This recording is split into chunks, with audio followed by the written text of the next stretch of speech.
Bonjour, c'est Mario Labrec chez Remax. Donc, encore une fois, je vous raconte une petite histoire courte. Donc, j'ai des clients qui sont intéressés par une propriété qui est mise en vente par un autre courtier, donc par l'intermédiaire de l'interagence.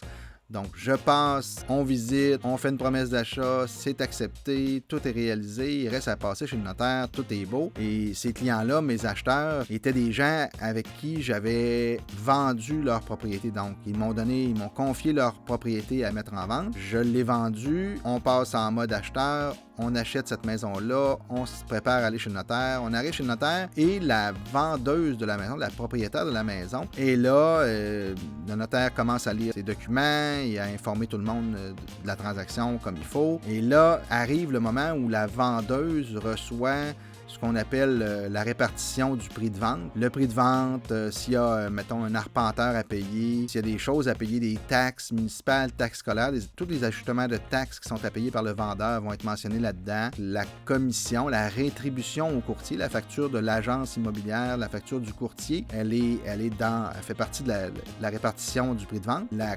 commission, elle est là dans la répartition. Donc, la vendeuse prend connaissance du montant, puis là, le notaire passe vite là-dessus, tu sais, c'est déjà entendu comme ça. Puis là, la vendeuse, tout d'un coup, est comme intriguée, elle est pas, elle est pas contente. Non, elle était pas contente, mais elle était comme, comment ça fait pas ce montant-là? Le notaire a dit, attendez un peu, avez-vous des questions? Puis là, elle dit, oui, mon courtier m'a dit que c'était, je donne un exemple, là, c'était 6%. Je prends le montant de la vente fois 6%, ça ne donne pas ce montant-là.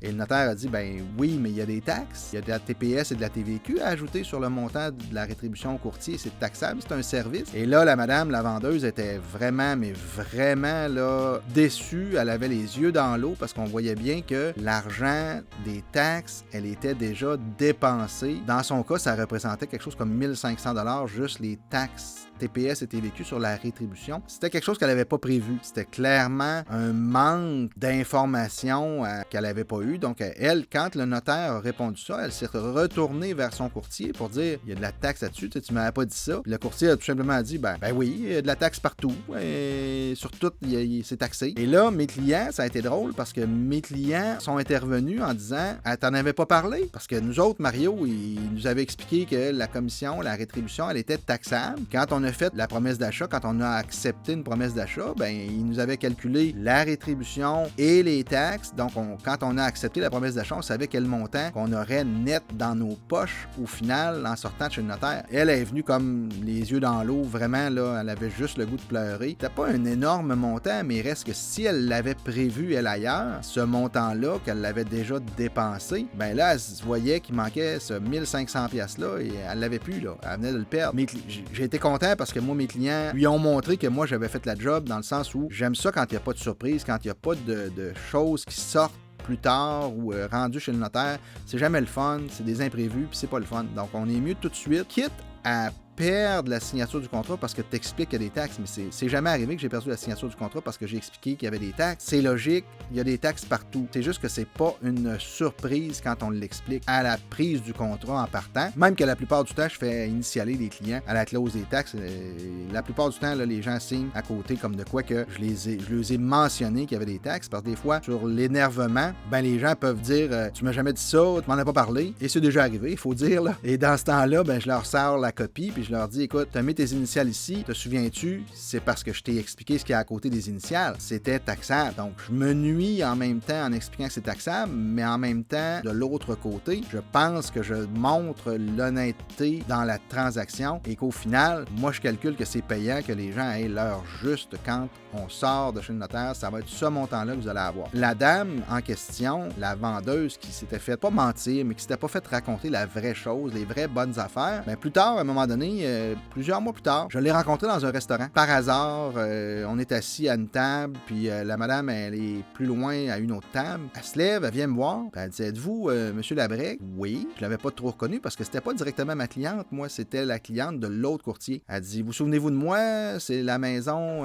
telle adresse, on a vendu, puis je dis, oui, je me souviens de vous, les TPS TVQ. Là, elle est partie à rire, elle dit, oui, elle dit, effectivement, mais elle dit, justement, elle dit, on a une propriété à mettre en vente, la succession de mes parents, tout ça. Puis elle dit, je voulais justement vous appeler. Elle dit, je sais pas pourquoi le hasard fait les choses. On se voit aujourd'hui. Fait qu'elle m'a appelé, j'ai pris la maison à vendre parce que mes clients avaient mentionné lors de l'acte notarié que moi, je leur avais donné les bonnes informations, toutes les informations, y compris celles qui peuvent paraître plus négatives. Donc, elle avait vraiment apprécié ce côté-là et j'avais signé le contrat avec elle pour la succession de la maison. Puis on l'a vendu, tout ça, tout s'est réglé. Mais tout ça pour dire que c'est vraiment important. Moi, c'est dans mes valeurs. Je trouve que c'est mieux de tout expliquer comme il faut, même les points négatifs quand on fait une transaction, parce que payer des taxes, personne n'aime ça, compris moi, donc je peux comprendre les autres aussi, sauf que d'avoir leur jeu, de donner la bonne chose, de dire quel montant exact que ça va coûter au final, je pense que ça fait partie de mon travail, puis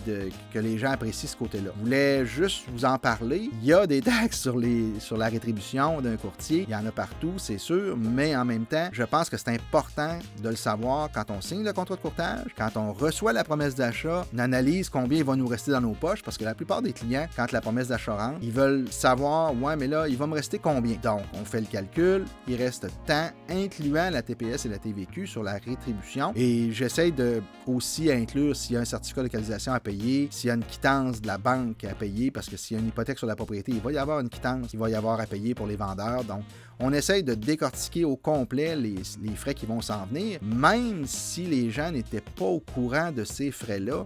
Je pense que c'est important de détailler comme il faut et de ne pas avoir de surprise au final. Donc, la madame, au final, n'était pas contente du courtier qu'elle a eu, avec qui elle a fait affaire. Probablement qu'elle n'a pas fait une bonne pub à ce courtier-là. Encore là, c'est pour démontrer aussi que chaque courtier va agir d'une façon différente. On est tous travailleurs autonomes, indépendants complètement, peu importe la bannière sur laquelle on affiche. Ça fait en sorte qu'on travaille chacun de notre côté, à notre façon. Autant les retours d'appel, n'importe quoi, le travail du courtier peut faire ce qu'il veut en autant que c'est dans le cadre de la loi sur le courtage. Mais à part ça, il organise son travail comme il veut, puis il dit bien ce qu'il veut. Les taxes TPS, TVQ, ils sont mentionnés au contrat. Là. C'était pas une surprise sur papier, sauf que la madame, elle n'avait pas été mise au courant. Elle était déçue de sa transaction. Par contre, je suis très heureux qu'on se soit rencontrés dans un restaurant à un moment donné, puis qu'elle m'a confié une nouvelle propriété en vente, au lieu de rappeler son ancien courtier qui avait mal donné l'information, ben elle a reconnu que je pense qu'elle avait